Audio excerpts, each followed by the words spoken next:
Yet another spectacular match, a very entertaining match, a final like match between Nigeria and Tunisia, a match that has ended with Nigeria 3, Tunisia 2.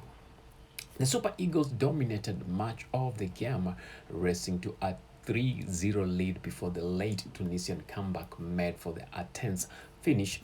Nigeria secured a qualification for the knockout stages with the win, showcasing attacking prowess but exposing defensive vulnerabilities under pressure. Goals scored, that is 3-2 in favor of Nigeria.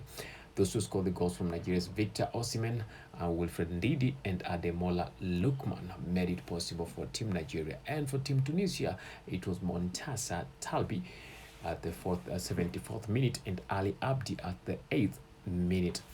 Nigeria controlled possession around 65% and created numerous chances, while Tunisia struggled early but showed resilience later on. Victor Osimhen at 47th minute broke the deadlock just before halftime, heading in a cross from Ademola Lookman to give Nigeria a 1-0 lead. This was Osimhen's first goal of the tournament after missing chances in the opener against Tanzania. At the 50th minute, Captain Wilfred Ndidi doubled the lead after early in the second half, heading home from a corner kick.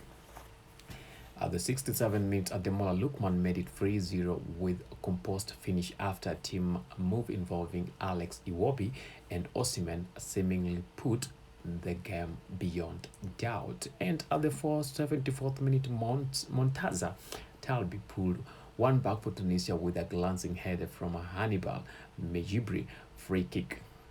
Then at the 87th minute, Ali Abdi converted a penalty after Bright Osayi Samuel was adjudged to have handled a ball in the box, proven by the VAR, supported by the VAR, and he converted it to a goal, giving Tunisia 2, Nigeria 3.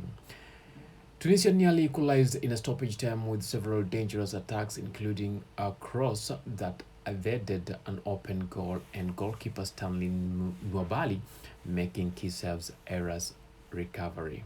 The match turned from a comfortable Nigeria win into a Navy final, with Tunisia pushing hard out, ultimately falling short. Mistakes done in the match, as usual. We cannot talk about a match analysis and fail to talk about the mistakes done and the solutions that are needed.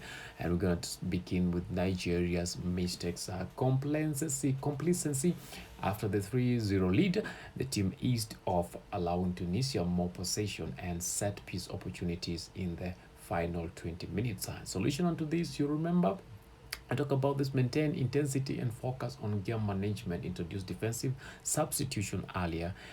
People like Chidozie Awaziem, they came in late, but there are people who should come in as early as possible to make sure that they are keeping up the back line to retain possession.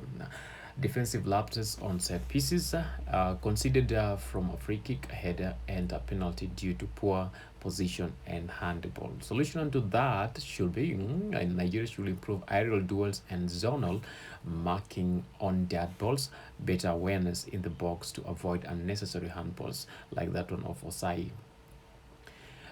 We had a goalkeeper error, that is Nobali dropped a ball late on but recovered, highlighted vulnerability. So with that one, they should enhance concentration in high pressure moments, team, and support clear second balls quickly within the box.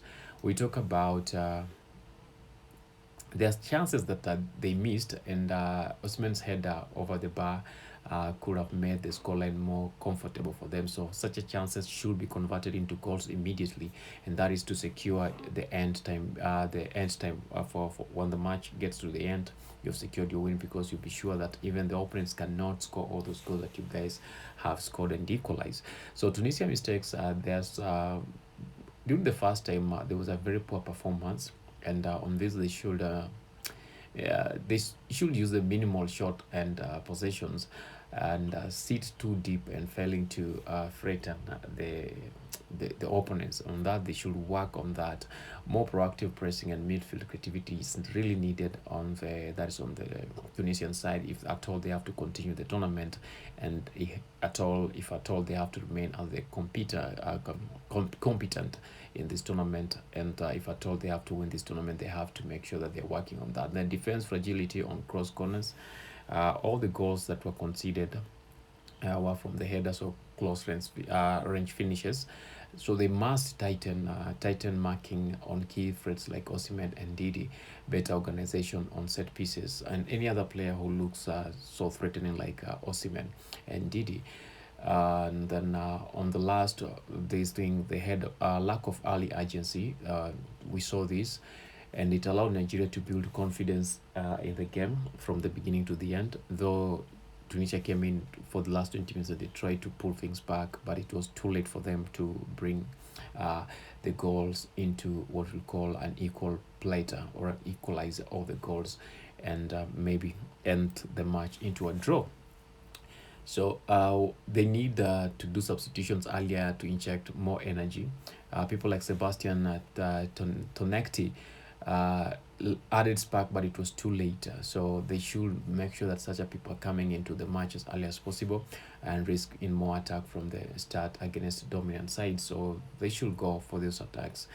The overall checks on this is Nigeria attacking quality proved decisive, but both teams highlighted areas of improvement as the tournament progresses.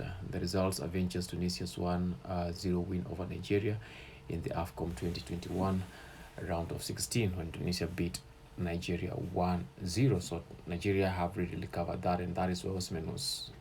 Both of them were very happy, but Osimhen's goal brought energy back into the Nigerian team.